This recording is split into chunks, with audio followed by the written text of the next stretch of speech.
time now for Coming In Hot with Brent Wallace and former Ottawa Senator Jason York.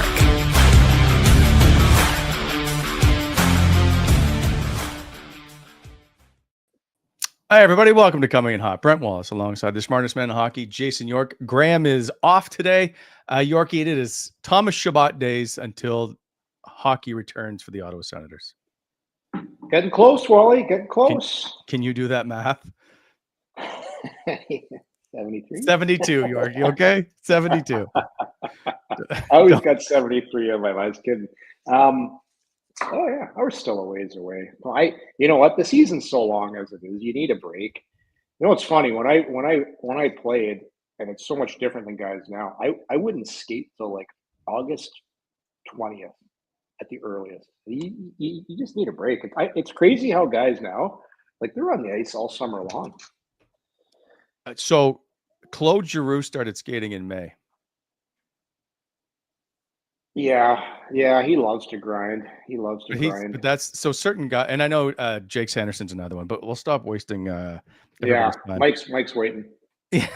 We do have guest Mike Futa waiting, who's an extremely bright hockey guy. So I'm fortunate to have him. He's got great stories to tell. But I also want to talk to him about, as we see Ottawa turning from that rebuild and getting set now to move a step forward, like what that was like. Because he's a two-time Stanley Cup champion with the LA Kings. He saw that turnaround. He helped build it. So curious of what it was like for him to go through and how he saw his way out of it. So without further ado. Why are you talking so quickly, Wally? Because if I don't talk and you get a word in, the show will be off. You sound like Robo Wally talking really fast. You just don't want me to talk. You're trying to get right to Mike.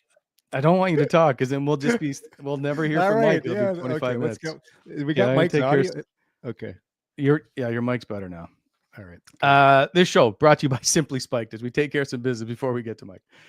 Whether it's free agent frenzy or a midsummer Sens debate, nothing pairs better with bold takes than a bold drink. Simply Spiked, fruity, fizzy, and built for hot days and even hotter storylines. We're talking pineapple, peach, mango, and the sleeper pick this summer, blackberry. A can of that, and you're basically sipping on summer, and it is hot outside. It's a perfect time for this. It's perfect for lake weekends, barbecues, and kicking back post-episode while you argue over whether the Sens are a playoff lock or just vibing on vibes. Even Yorkie's got a cooler full, but he won't share it.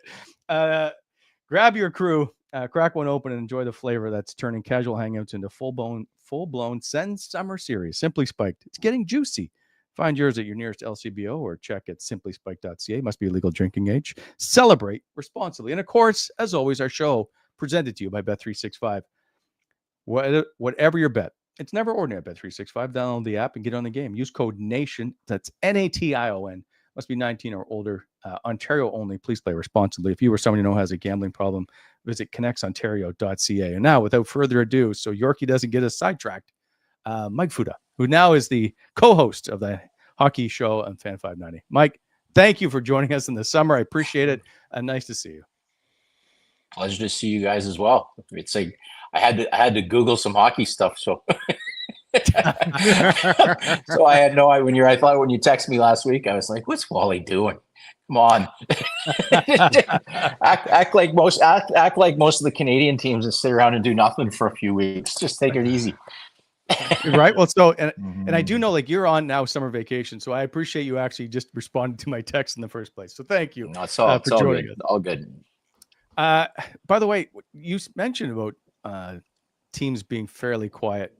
When you see, aside from Mitch Marner, I feel like the three Eastern teams in Canada have been fairly quiet this summer. What are your thoughts?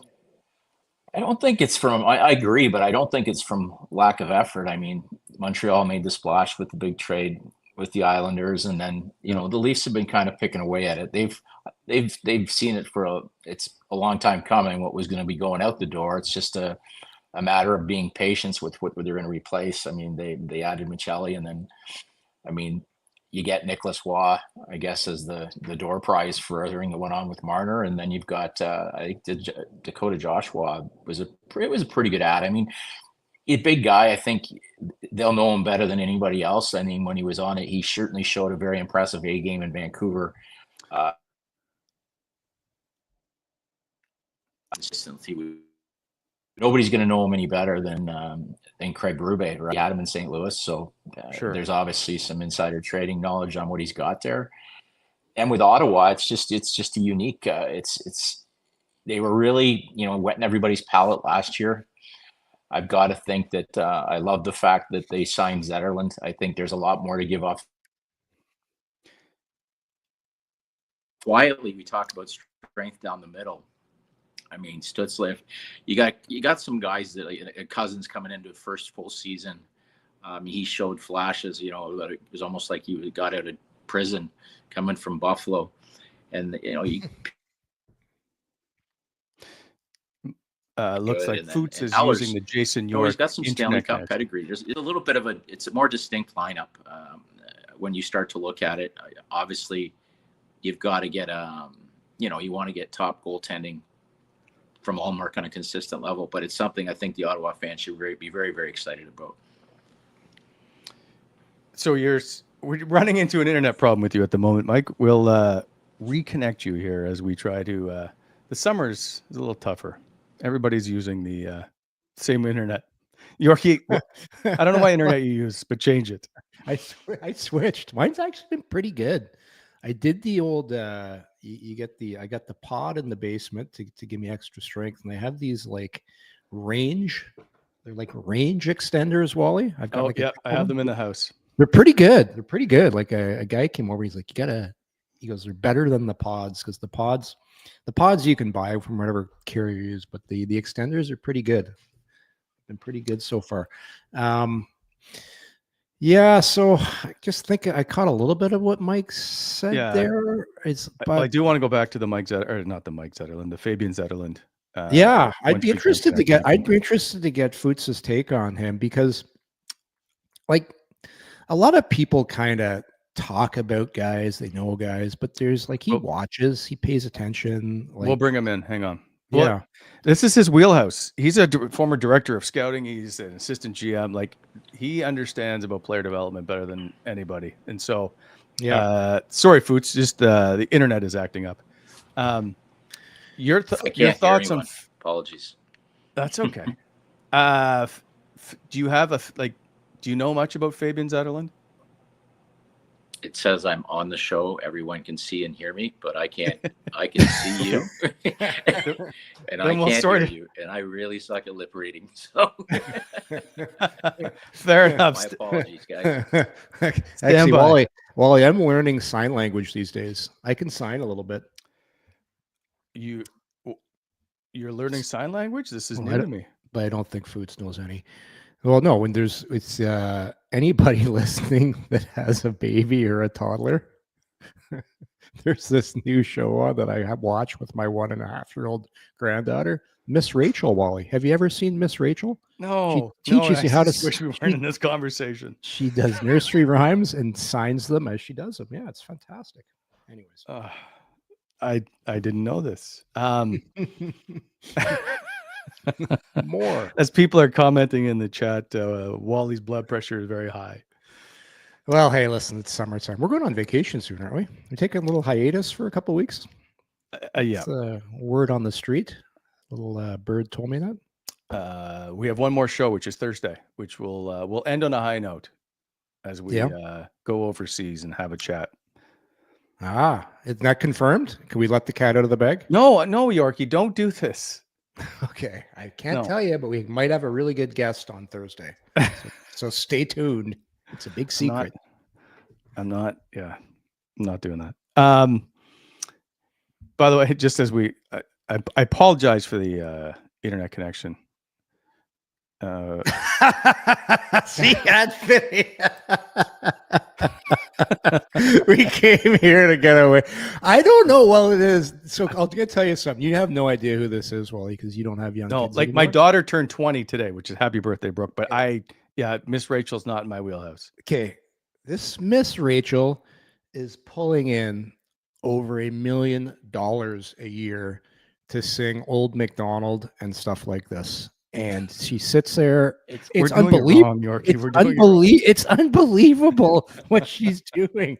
It's nursery rhymes, signing them.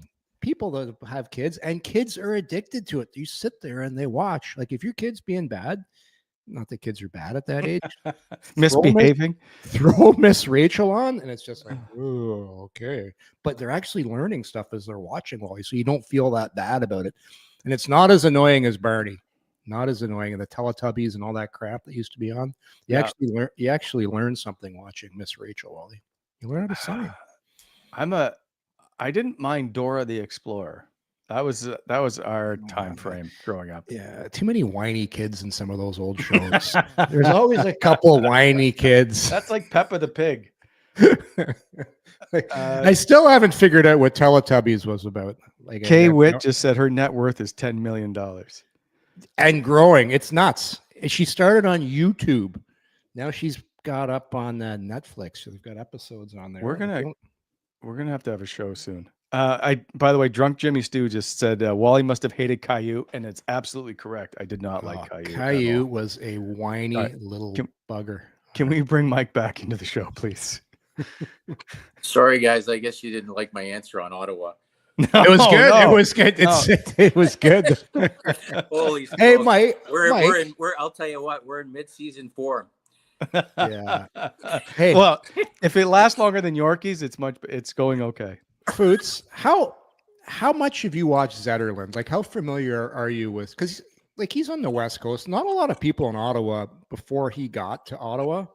Like you heard about him. They watch a little highlight pack, but you've watched him. Like, what are your thoughts on Zetterlund? I just think there's a lot more offensive upside. The way I talked to Toffoli a lot about him because I mean he obviously was doing his homework before he went there, and just exceptionally, I guess it was a strange one for me, and it was like sometimes when you think a young guy's going to be a real like because San Jose's in the build mode too. I thought, man, this is a nice piece for them. So I felt, with Ottawa's situation, if you add somebody, I just think there's a lot more offensive upside than the Senators fans saw last year. So, and he can play with tops. I think he's got all the proper, tools to be a very solid top six forward on a very good team. So, I think sometimes just some of these young guys, I mean, it just takes them a little while to settle into a new environment. And I think the Ottawa Senators, I think, his contract, he knows where he's going to be at. He knows he's a big part of thing. I mean, he's penciled in, I think, to play with some really good players. So I think he's going to be somebody that the Senators fans are going to be very, very intrigued with. And I know you mentioned Sanderson. I mean, honestly, guys, I apologize. I was trying to read your lips on what you were saying, but I know I talked to Wallace I talked to Wally about, I mean, I love Sanderson. Like, I think anytime, like we talk about our years, I know you were alluding to our years in Los Angeles, and anytime that you can, and you really have to draft your own superstar defenseman. I mean, other than probably Pietrangelo becoming available, you just don't acquire superstar defensemen other than drafting them and developing them on your own. And I think he's just elite. He's elite. I think I had mentioned him early about, being a guy that I really felt was going to get Norris Trophy, and I got a lot of heat. I think. Me too. Because there's some guys that, I mean, obviously there's some elite, like the McCarrs and the Hughes, but I just felt as this guy rounds in, and then I think it was a real bonus being able to go to the Four Nations Cup and start to just come back even oozing more confidence. So I love the look. I just think it's again, like you talk about what we built, it was built. And I think that's the same thing. They've got some elite pieces that they got through the draft.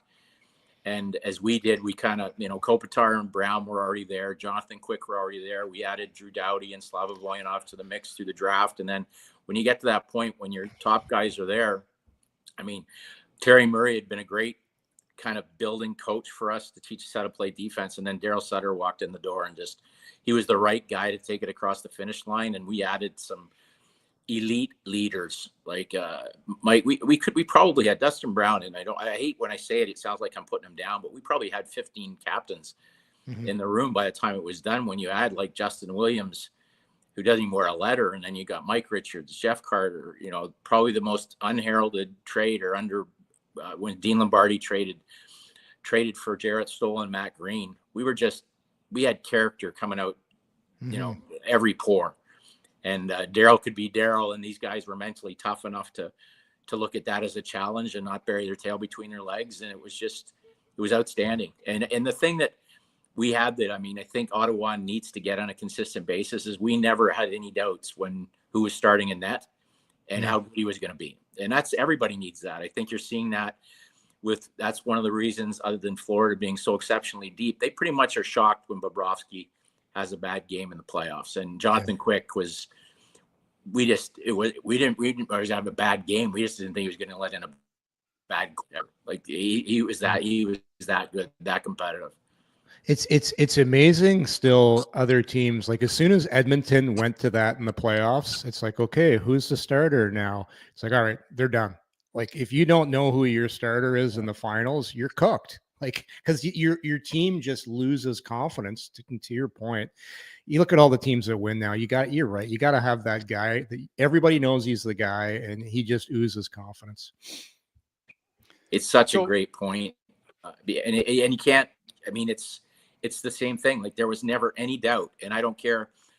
And you can say, what Skinner had shown, his numbers were great and but it's that seeded doubt. The minute you make that change. Yep. And you now have another coach that's even has to be asked the questions like, okay, I know Pickard's ready, and who are you going back with? It's just, if the coach looks flustered answering the question, you can only imagine how the players in the dressing room feel. And again, it's not that they don't know what this guy's capable of doing, but when you have that seed of doubt in there, and I don't think you can have a more perilous opponent than the attitudes and the people on the Florida Panthers to just, you see any sign of blood in the water and it's all over with the guys that they have there. So, but I do think though that Ottawa, if Ullmark can bring that consistency, Ottawa's got a makeup that they've got some of those guys, like they've got their own Tkachuk and they've got a Ridley Gregg and they've got some of those elite competitors, and they brought in a guy like Giroux who's, who wants it, needs it, the right type of veteran. So, I mean, I think in the back end, I think the trade they made with Washington helped. I always kind of wish they could grab one more big, not so much the player.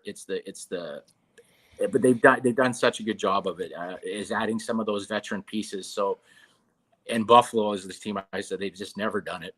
It's just to have somebody. So at the time when Tkachuk's growing as a leader, he's not looking around the dressing room, wondering how to do it. He's got some real true veterans that can show him how it's done. And then the elite guys can just worry about playing and leading. And for the life of me, I am such a fan of the Tkachuks in general that it's very exciting. And you got to just be thrilled thinking as much as he's a proud brother, it just must be grinding his gears that he doesn't have one yet. And he's getting tired of being the guy that goes to the Stanley Cup parties as a guest. Yeah. And it's going to be fun watching him come out spitting nails this year. I couldn't imagine as being that ultra competitive and trying to be, oh man, this is great. I'm so proud of you too. I just want to win this thing. I can't imagine. Well, you think about some of those guys you think about, that's just two brothers, elite. Think about like this. I could just imagine the family dinners at the Sutter House and even the hunters for the Hunter family. Like these guys, it's amazing how like they're a throwback family, but you can see how close they are. And I was very fortunate to sit during the playoffs. I cruised in and sat near the Tkachuk family in the Toronto series there, and just to see how dialed in they are. And then you see Keith getting chucked around at a wedding. They certainly know how to compete and they know how to celebrate. So good on them. That would be a good time. I want to go back to, you brought up goaltending earlier on. Linus Ullmark, who we've mentioned a million times, has never played 50 games in his career. Is it that big of a deal? Is there concerns for you with Linus Ullmark? Well, until you've done it, it is. And it's not that you're not capable of it, because these guys, but it's almost like when you're looking at, that was such a unique situation in Boston. No. And again, you can either say the strength of, of riches, or man, who's your starter? And it gets back to the same, not knowing who the guy's going to be. It's a different mindset when all of a sudden you realize that I am the guy. And when I don't have good games, it really stands out for a team, particularly like Ottawa. And you've seen some of the other teams that even in the Edmonton, when you don't have that guy he's just trying for the first time to be the guy. I think a very good situation that you could see it was like everybody kind of in Toronto was waiting. This is the first time Stolarz had been, and he wasn't technically the guy, but, he started to become the guy. And you're wondering, okay, how long can you maintain this? He's always been a backup.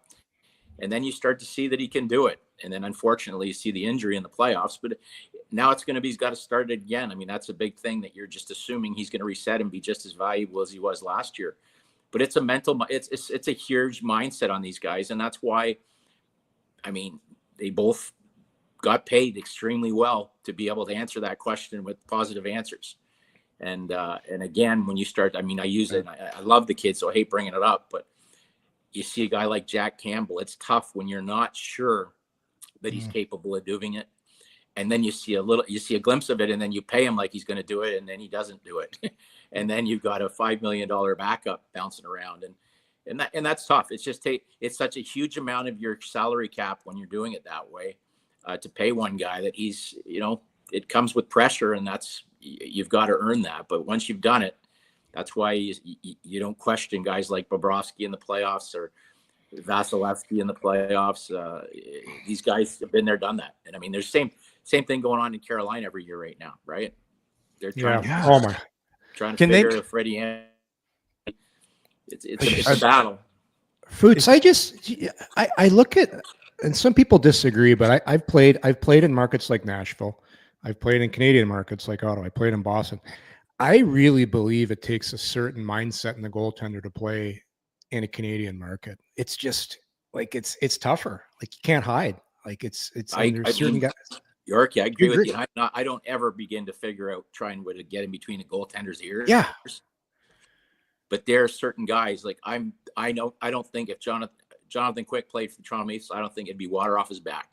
There's certain people that have that makeup, and it's amazing. I think out of all the different things, I think Daryl Sutter, Jonathan was already probably the most competitive kid I ever met. Like, he was supposed to be the backup. He was supposed to be the caddy for Jonathan Bernier. Mm-hmm. Well, in fairness, Jonathan Bernier was out filming commercials, and he just got mowed right by. And that's not a knock on Jonathan Bernier, because he had a very good career, but Jonathan Quick was just taking it to another level, and that ability to not allow the outside noise, so to speak, to get to you. And it's special. I think I kind of get the feeling that Calgary might have that in Dustin Wolf.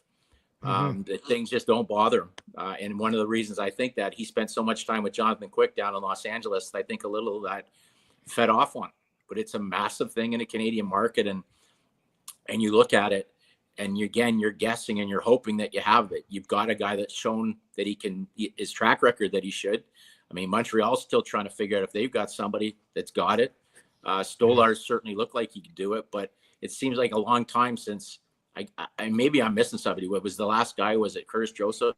Maybe in Toronto, the last guy that you knew the Toronto market wasn't eating them alive. There might have been somebody after that, but I'd agree with that.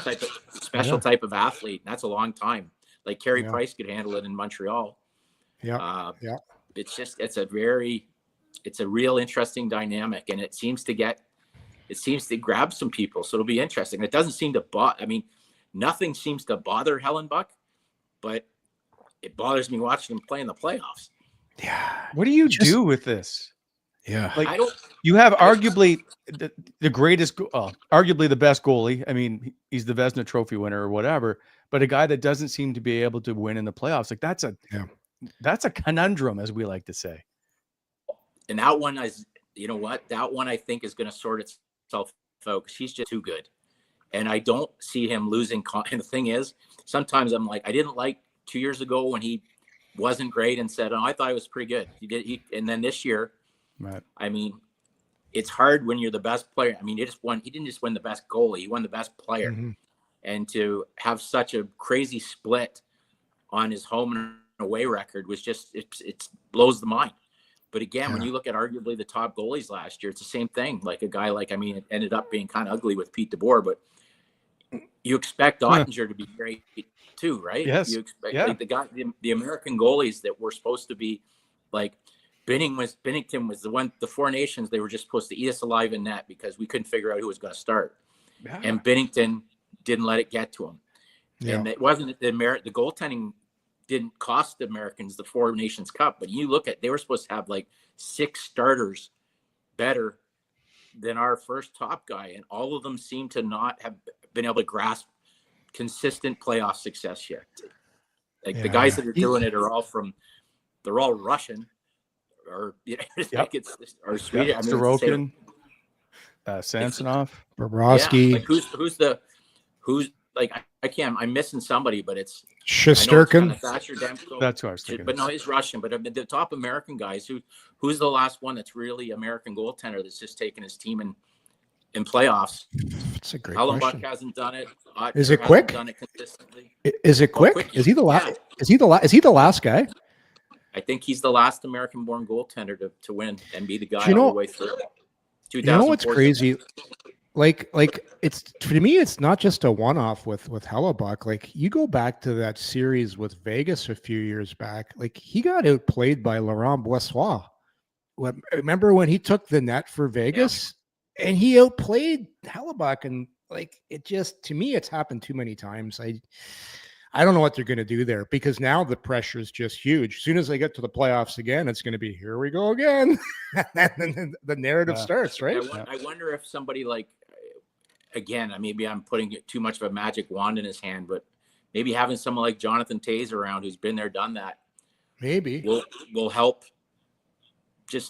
with that kind of keeping people in the same mindset, because it's just absolutely, again, when you're that good, to be able to play like that at home and then board a plane and then look like a different human being in road gear just is beyond me. And obviously they got to keep a guy like, they've lost Ehlers there, but they got to keep a guy like Sandberg quietly is a huge, I've heard that they're like still millions apart on his contract. I thought he was outstanding last year. So you've got to maintain that defensive structure that they have around him, but he's got to find a way to fight through that. He's got to fight through that. You mentioned Toews. Like, what do you think after taking that much time off? Like, does he come back and be an impact player again? He has to be. And I don't mean that in a way that he has to be like the pressure's on him. I just think I got to meet him, but we kind of went back and forth with Chicago like 3-4 years in a row for the Cup. And this guy was the elite of the elite. Like, he was like, Mike Richards was kind of our version of that, as far as what you're getting. Yeah, I remember. Throwback to like they kind of throw around the term Captain Canada, like it's, whatever. Like a lot of guys get to wear the tramp, but other guys have to really live it. And he, to me, had that kind of demeanor. Like, even when you'd see the shootouts when he was playing for Team Canada, I don't think he would ever submit himself to another NHL hockey game, or to certainly go back home, unless he knew he was going to be able to make an impact. I just think there's way too much pride there to come back to be average. And it'll be interesting, because it's, again, that's a long time to not be playing hockey. Like, I've heard my buddy, I think Milan Lucic has just been reinstated too, and he's going to make another. And that's a long time to be away. But I don't think someone like with pedigree, a first ballot Hall of Famer, would go into a situation if he didn't know he was capable of being, not just a shadow of himself, at least make an impact. It'll be interesting to watch that play out. I want to come back to Ottawa, and I'm shocked that Yorkie has not brought up at all Michael Amadio yet, but we'll get to that in a second. Hey, Foots, how quietly good is this guy? He's just sneaky little things all over the ice. Like, I love this guy. I just like these guys where you got to pay attention to the details. And he's picked up so many good habits from playing in Vegas. We took him in the third round. I loved him. And it was, again, the sneakiness, how'd you say, just the cerebral things he does. He has such elite hockey sense. And then he goes to North Bay and he scores like 50. I was laughing. I put up to North Bay and I'm like, what's going on here, Michael? 50 goals? And but he was smart enough to know that wasn't going to be his niche, and that he had to be so good away from the puck for have any chance of being in the National Hockey League. So, good on him. I felt he was one of those ones that I kept pushing the envelope on in Los Angeles, and we were deep. He couldn't find his niche there. And then, I see him winning a Stanley Cup in Vegas, and I see him being a guy that could play up and down your lineup. There's a guy like Trevor Lewis. Again, it's when you have a kid that's that good a kid has that much character and has no ego. And as you said, he's quiet. You can't, like, you got to squeeze this friggin', it's like squeezing the toothpaste just to get him to speak. He's got so much character challenge. to realize that I have to play. I said to Travis, you're going to love this kid because he's going to be one of those guys that when you watch, you're going to get over the fact that he doesn't look fast because he makes up with it with his mind, and he just plays the game the right way. And again, he's a coach's dream. It's like Daryl Sutter used to talk about. I used to say, do you have like a picture of Trevor Lewis and Dwight King in your wallet? Like, you talk about these guys, like you don't talk about some of the guys that are going to the Hall of Fame the way you talk about these two guys. Yeah. He said, if anybody comes and watch the Kings play, they just have to watch those two guys, and that's our system. They don't make mistakes out there. They play the way I want us to play. And I think Michael Amadio is becoming that in Ottawa. He's Mike. Sorry, Yorkie, 1 sec. You may have turned your camera off accidentally at the bottom of the screen. Holy smokes! I haven't touched it. You want me to try it again? Oh, don't. Yeah. The audio's good, Wally. We shouldn't mess with it. It's funny because my picture vanished and then your volume vanished. Okay. You guys, as soon as we talked about Amadio being silent, you guys, your voices went off. Oh shit! We sound just like Michael Amadio, very quiet. Do you want me to log back in again? Sure, Jake. Just take him down for 1 second. We'll bring him back in. So to Mike's point with Amadio, so we played 9 holes earlier this summer, and here's how dedicated Michael Amadio is. He had a workout to be at for 10:30.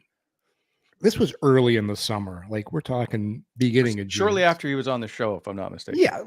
Yeah. So you can miss the odd workout, but he did not want to miss his workout. So he only played 9 holes, left the course so he could be on time for his workout at the beginning of June. Like, that's pretty dedicated. I just saw him at the rink. There were 4 guys on the ice with Pat Malloy. He's out there. Jorian Donovan. I can't remember the other 2 guys. Anyway, like he's on the ice all the time. Hi, nice to see you, Mike. Hey guys, good to see you again. We're just talking about Mike Amadio's work ethic. Yeah, it's great. Yeah. Joe Resnick would be happy that you're talking about him. No, I love he's Joe. One of those guys that doesn't get enough love, but I know it was pretty cool calling him on the night that you won a Stanley Cup, because some guys you start thinking he might be an afterthought, and then you just see how valuable he can. And on a championship team, right? On a championship team, not just playing in the league. Yeah. So I don't want to keep you all day. I apologize, but you went through the first 2 years you were part of LA with director of scouting. You guys missed the playoffs, finished 5th, and then you started making the playoffs. And within 4 years from you joining, you guys are Stanley Cup champions. Like, how do you build that team to be the turnaround? I know Drew Doughty obviously helps in drafting players, but could you see it turning? Yeah. My point is, I'm trying to get to where Ottawa is and what you think. Well, you need, again, the 1 year you have your down year, like when you're really bad, you got to hit a home run. And I think that's something like they did it. They did it previously. They got Kopitar at 11 before we were there. But in our worst year, we got Drew Doughty. Okay, so you have a stud in the back end, and that draft they got. I mean, where they got Sanderson. So they've done that. They've accomplished what they need to accomplish by acquiring superstars. And then obviously you've got a generational leader into Chuck. And then you've got to continue to build around it. And you've got to find the right coach. I definitely think Travis Green is the right coach. I'm a huge DJ Smith fan. But again, when it's your first head coaching gig, sometimes it's hard.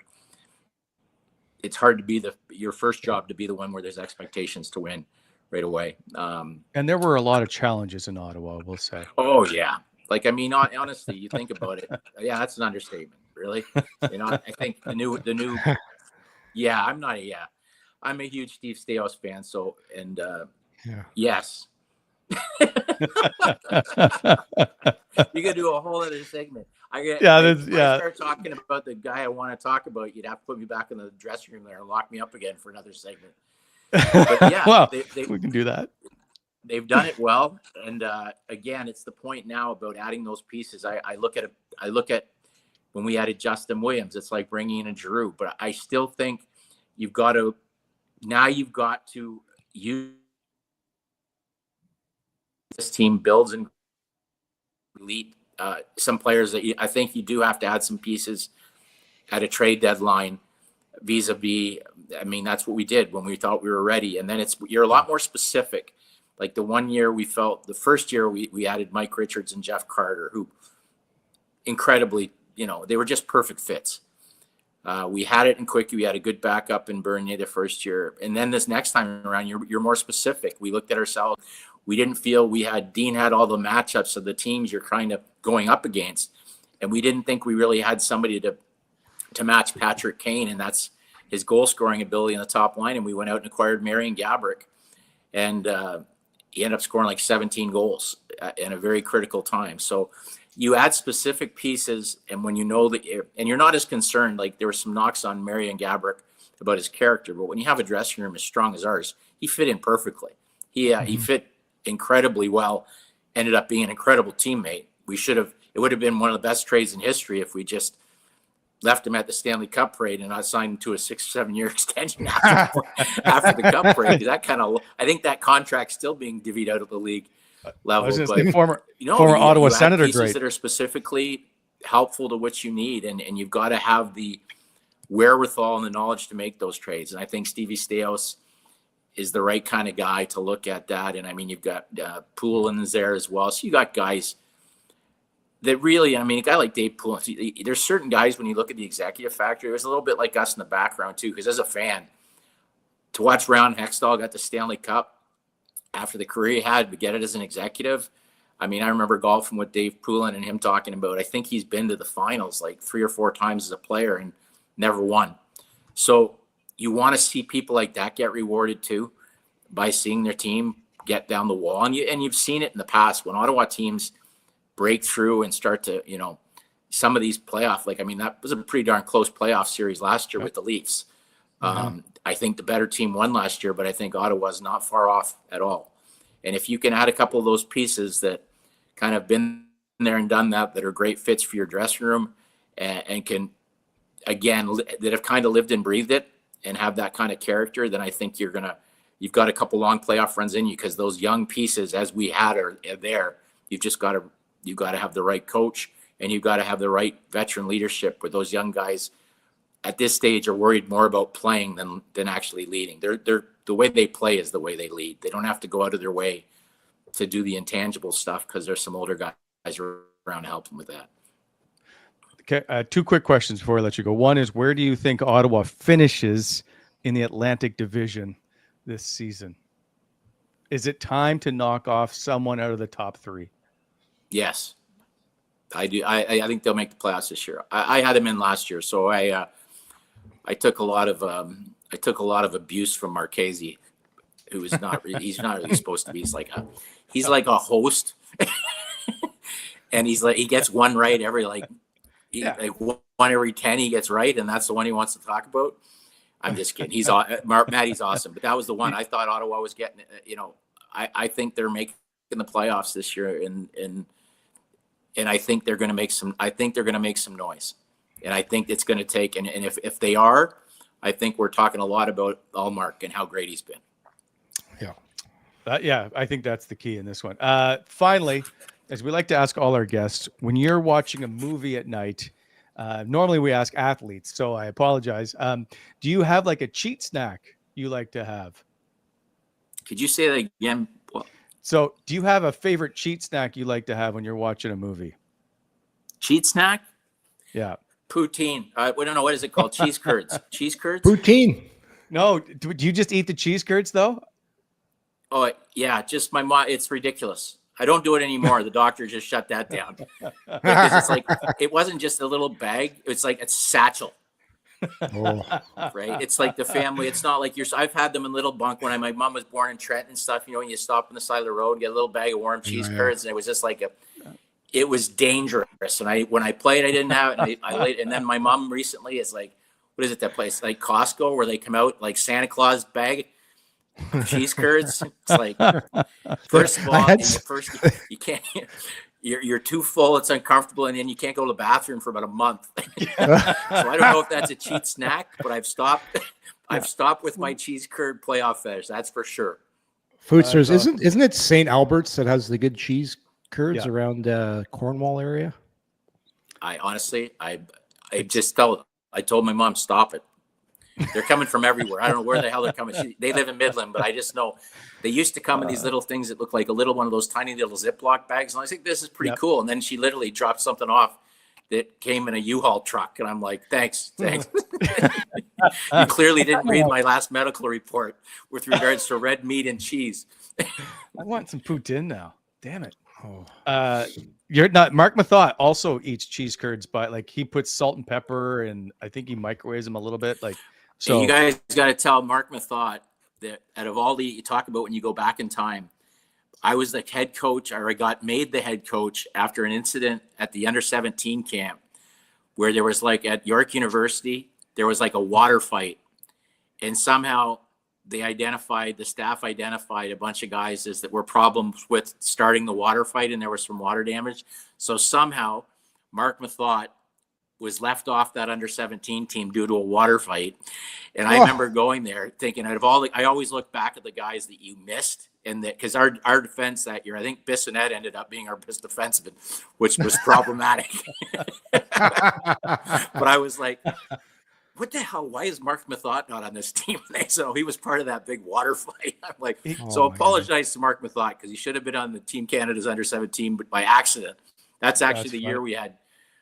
It was amazing because we had all the forwards in like Richards and Carter and Nathan Horton and all these guys. We were stacked. I think Corey Perry was on our third line, and then our defense was basically Paul Bissonnette and I think Danny Severett might have played and Kyle Quincy, but then the West had all the big bombers, right? They had all the big studs out West that ended up forming that incredible World Junior team. But I definitely missed the boat. I wish I'd been there to stop the water fight and kept Mark Methot alive as one of our under-17 because he definitely turned out to be the best defenseman in Ontario from that age group. Oh, that's too good. Foots, I appreciate your time. I know you probably never answer a text from me again, but I thank you for joining us today. Well, I'll answer your text all the time. Well, we got to just figure out this. I'm definitely getting another device next time we come on. I've been in and out of the backstage. I've been hanging up, calling you. We'll get it figured out. Enjoy the rest of the summer, guys. Thanks, Yorkie. Thanks, Wally. Thanks, Mike. Appreciate your time, Foots. Mike Futa, who's now the co-host on the Hockey Show Fan 590 on Sportsnet. Yeah, good show. That's the first year he's done that. It's a really good show. Yeah, we've both been on that show. Yeah, I was on during the playoffs when back when the Sens were in the thick of things. Yeah, and Mike's a good job. Very knowledgeable.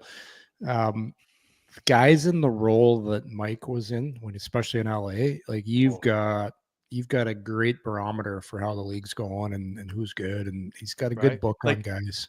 When you're the assistant GM or the AHL general manager, which is they've now started to break those things apart, you got to know everybody coming up kind of thing, right? Like it's not just the top tier guys. You've got to know everybody. Yeah. And he's exactly right.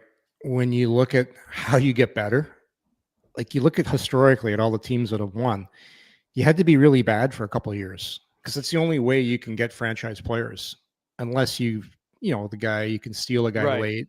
But the problem is understanding when that spot is. Yeah. Yeah. And on Ottawa hit pay dirt when, they got fortunate. They finished.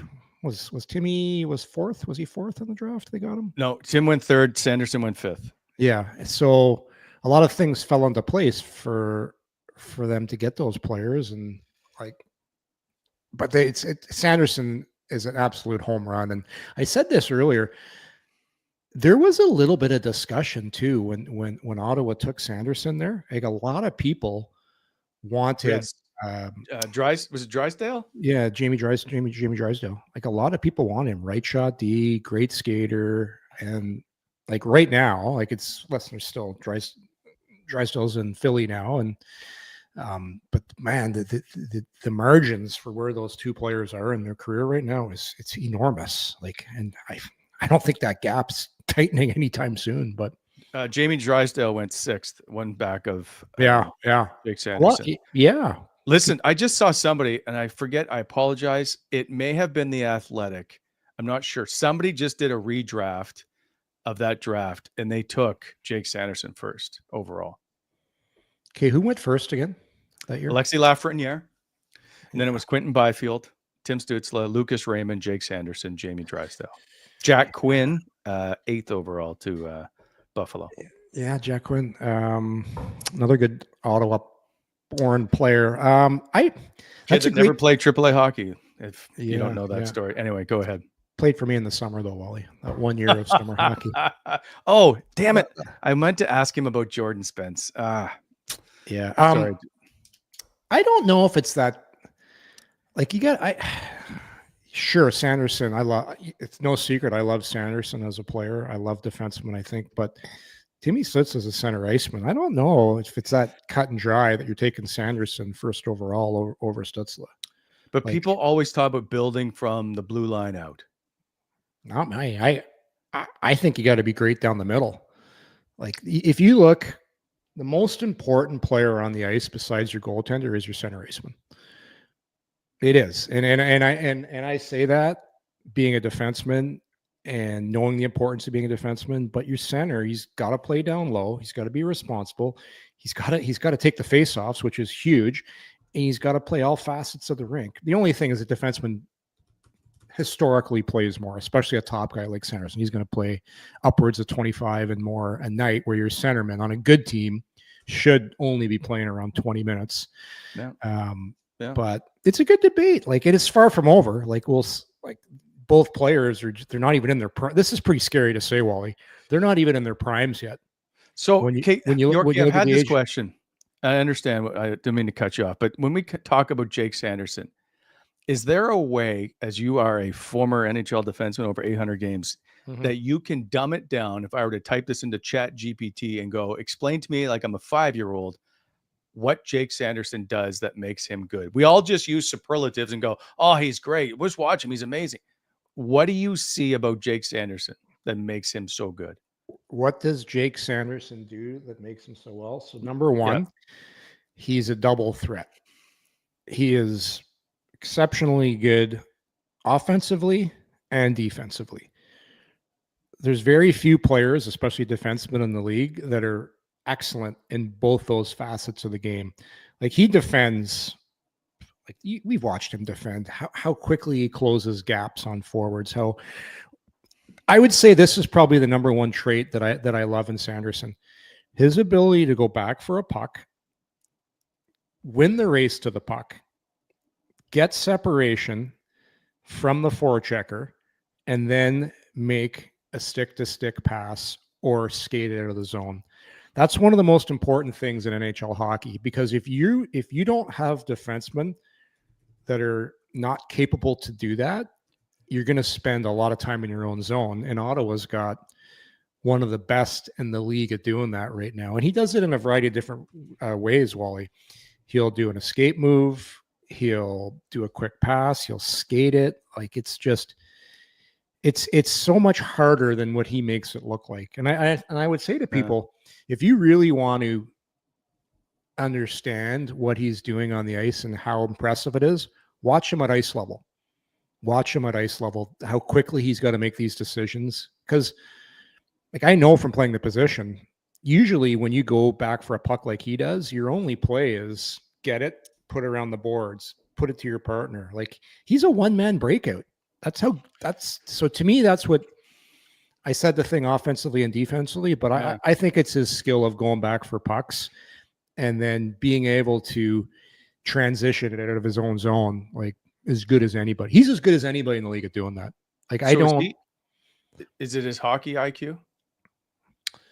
It's a lot of things, Wally. He's competitive. I feel like he just makes these. So he can't make these great decisions without being smart about it, right? It would be his ability. So you can call it hockey IQ. That's another word, people. So what exactly is hockey IQ? Yeah. To me, he assesses the situation and then makes his decision quicker than 99% of the players in the league, which playing defense is really tough because you're always under pressure. Yeah. So that's kind of what he does in a nutshell. And he's got all kinds of different things now. Like you're seeing different layers to his game come, his ability to walk the line, his ability to get his shot through, all those things. Like that's like, to me, that's going to be it's the little things in his game that's going to get better over time. Like I think the more you play in the league and work on your shot, that can get better. But his skating, he got that from his dad. Like, I don't know if you remember his dad, Wally. Jeff had amazing Wheels. standstill speed where he could just take off. Jake's got that too. Like he reminds me a lot of his dad when he skates forward with the puck. Like it's a lot of time it's just like a rocket straight ahead. The other thing he's going to learn how to do a little bit better too is like he'll just outskate guys, but you can get a little more change of speeds in your game. Like you see Claude Giroux do that. He's not fast, but he changes speeds to able to do that, where Sanderson's just kind of full blast all the time. Like once he, it's just over time, over experience, you learn how to change your speeds. Don't always show your full gear, right? But there's a lot there. Well, as people know that I'm not telling Ottawa fans something they don't already know. No, but we all just use the words, and I just wanted someone to explain exactly what it is, other than just like, no, he's really good. Well, there's stuff that you see as a former player that we don't. That's all.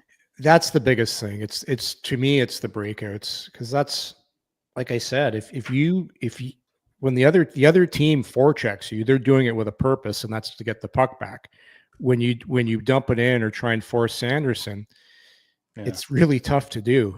It's really tough to do because he's usually going to make a great play and bring the puck out. Okay, we've got to move on. We got I got to tell people who won stuff. So as we get to that, maybe we'll give something else away. This show brought to you by Shoeless Joe's, which, by the way, Tuesday, but in Orleans and Kempville, Tuesday is wing night. So wings starting at just $10, saucy, crispy, and calling your name. That's Wing Night Tuesday. They have daily deals every day. Burgers, wings, cold beer, solid prices, no fluff, just the good stuff. And if you don't remember Wednesday, Yorkie, I know you won't remember. It's big burger energy on Wednesday. They start at $10 also. They're massive, and Shoeless Joe's just not playing around. They serve up amazing food. I know for Thursdays is you got half price wine and flatbreads, $10. Game day Bud deals as well. The Canadian team on, so that's $9 buds all game long. Shoeless Joe's, daily deals, big flavor, good times on repeat, and you may run into Sean Donovan at the Kempville location, but Kempville and Orleans for Shoeless Joe's. And this show proudly presented once again by BEI, our good friends at BEI, who are helping to shape the Ottawa Valley. Give them a call at 613-432-1120 or at BonnisherExcavating.com.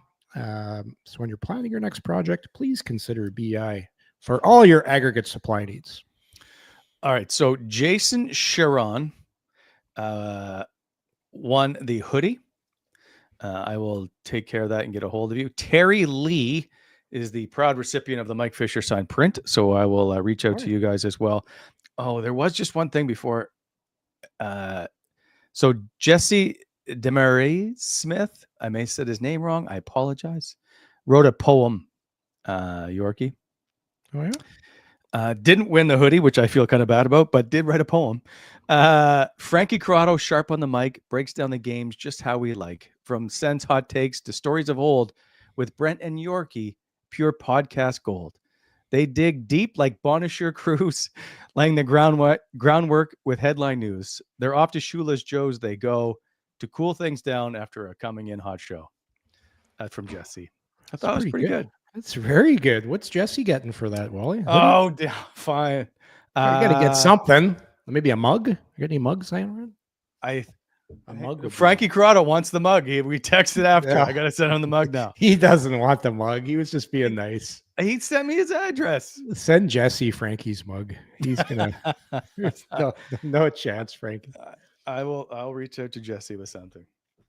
We got something around here somewhere. All right.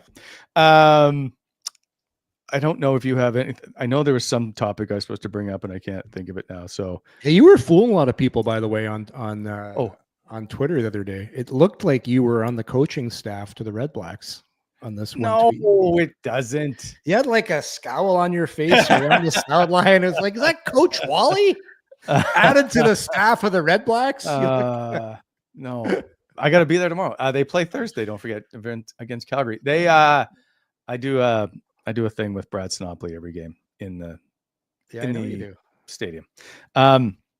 Have you seen the Happy Gilmore? I meant to do a poll. Yes, have you seen what I Happy wanted to Gilmore? talk. Loved it. Watched it. It's exactly what it's supposed to be. It's how do you explain it? If you're going to take it serious and rate a movie and talk about that, it's not for you. But if you're just going to enjoy it, sit back, have a couple pops, maybe an old fashioned, laugh at the great cameos, and it's awesome. Have you seen it? Watched it Friday night with my son. Did you like it? What do you think? Well, see, I think you did because you like movies sometimes, like old school, like you got a little bit of a sense of humor from that. And you're watching it with your son. I think he must have liked it. Like it was good. I thoroughly, it's ridiculously stupid storyline. Yes. Right. It's a typical Sandler movie, ridiculously stupid storyline, but somehow he makes it work. And it's funny. I will watch it again. The only thing I didn't know who everybody was. And so there are just some people in there I just didn't know. Or Who didn't you know? The golfers? The panel for Shooter McGavin was released from the mental institution. I didn't know the panel were celebrity people. Yeah. How many cameos are there in Happy Gilmore 2? I just saw the number. I don't know, at least 40. 62. That's crazy. From isn't that from the Waterboy? Number 62. Here's a funny, that's the first date Lisa and I went and saw Waterboy. Bobby Boucher. Did you I was watching something on I don't know, on Facebook or something. You know, stuff just I clicked on something on Facebook. It was about Happy Gilmore. Now I'm just getting flooded. The algorithms got me now. I'm just getting all kinds of stuff. So it was Eminem or Adam Sandler talking about, because Eminem does a cameo in it too, right? He's the guy that does the jackass, the guy's son. But Sandler says how he met Eminem, and he said he was at a Saturday Night Live show. He had never met him, and it was an after party. And Eminem came by after and saw Sandler and looked at him. He's like, Bobby Boucher. He just said that to him, and he goes, and they started chatting, and they became great buddies. Like, that's like, oh, I didn't know Bad Bunny. Yeah, that was the caddy. I didn't know that was him. My son told me. Yeah. The caddy was great. The caddy was very good. Yeah. What do you think of? I thought Scotty Scheffler did a good job too. Scheffler was really good. Yeah, like most were pretty good. Like John Daly was great. Living in the garage. Just there's a few. I think it's probably be better if someone, like, if you're into that, like smoked a little bit of marijuana, maybe had a few gummies and watched it, you probably love it even more. That's like it's just good. Yeah, it is what it is. It's good. Don't have to think about it too much. Have a couple laughs, and then maybe watch it again a couple weeks later. Yeah, it's anyway. Highly recommend that one. Yeah, it's 2 thumbs up. Yes, Wally and Yorkie at the movies.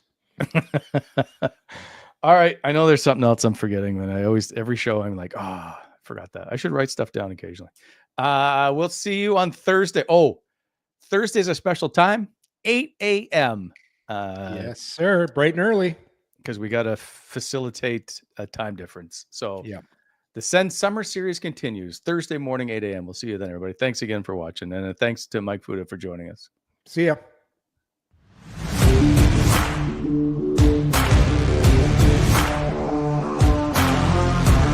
Thanks for tuning in to Coming In Hot. If you enjoyed the show, hit that like button and be sure to subscribe to never miss an episode.